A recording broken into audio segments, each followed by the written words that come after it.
Statement lang sir na finally kayo po ay na-elect as SP. Nagpapasalamat ako sa ating mga kasamahan at sa tiwala na ibinigay nila sa atin at kita naman natin na tuloy-tuloy yung trabaho. In fact, yung mga bills na matagal nang nakabinbin ay natakal ngayon.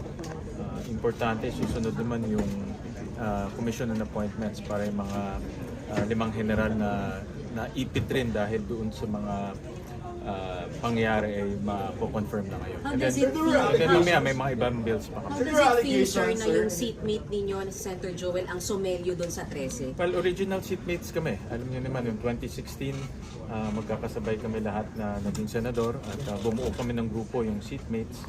At kasama namin si Senator Sandy Angara at si ngayon Mayor Nancy Binay. So I'm very happy na magkasama kami ulit at alam ko si Senator Joel very serious yan sa trabaho. Kanina nakita naman natin.